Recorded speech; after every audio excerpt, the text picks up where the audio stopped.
Je sais. Imaginez un avion capable de voler plus de 2 fois plus vite que le son. Un appareil qui pouvait relier Paris à New York en seulement 3 heures et demie, alors qu'un vol classique en demandait près de 8.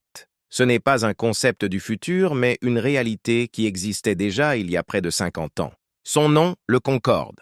Encore aujourd'hui, beaucoup considèrent qu'il était l'avion de ligne le plus avancé jamais construit. Mais comment un appareil conçu dans les années 1960 a-t-il pu être aussi révolutionnaire? Et pourquoi a-t-il disparu malgré ses performances exceptionnelles? Tout commence au début des années 1960.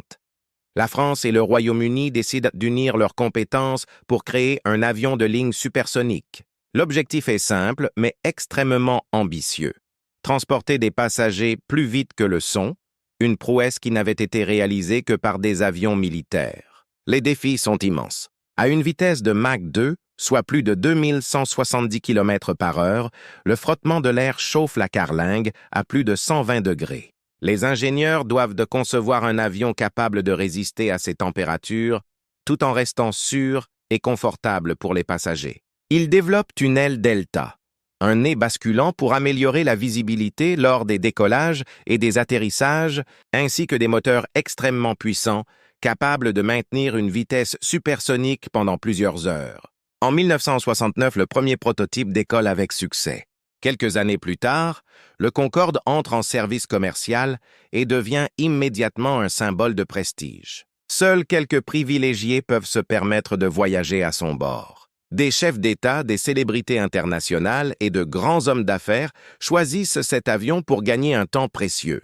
À bord, l'expérience est unique. L'avion vole à près de 18 000 mètres d'altitude, soit presque 2 fois plus haut que les avions de ligne classiques. À cette hauteur, le ciel devient presque noir et certains passagers peuvent apercevoir la courbure de la Terre. Grâce à sa vitesse incroyable, il est même arrivé que des voyageurs atterrissent à New York avant l'heure indiquée sur leur billet, simplement à cause du décalage horaire. Mais cette prouesse technologique a un prix. Le Concorde consomme énormément de carburant, coûte très cher à entretenir et ne peut pas voler à vitesse supersonique au-dessus des terres à cause du bang supersonique, une onde de choc si puissante qu'elle peut faire vibrer les bâtiments et surprendre les habitants.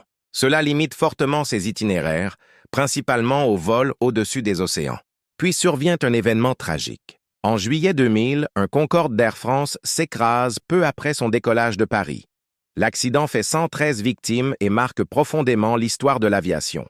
Même si les causes sont identifiées et que des améliorations sont apportées à l'appareil, la confiance du public est ébranlée. Quelques années plus tard, la hausse du prix du carburant, les coûts d'exploitation très élevés et la baisse de la demande conduisent les compagnies aériennes à prendre une décision difficile. En 2003, le Concorde effectue son dernier vol commercial. Après 27 années de service, l'avion le plus rapide du monde prend sa retraite. Pourtant, son héritage est toujours vivant.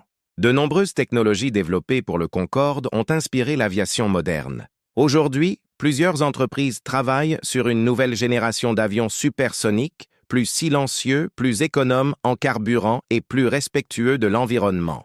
Le Concorde n'était peut-être pas un échec. Il était simplement en avance sur son époque. Il a prouvé qu'il était possible de rapprocher les continents comme jamais auparavant. Et si les projets actuels aboutissent, le rêve du voyage supersonique pourrait bientôt renaître. Cette fois, le monde sera peut-être enfin prêt à accueillir l'héritier du légendaire Concorde.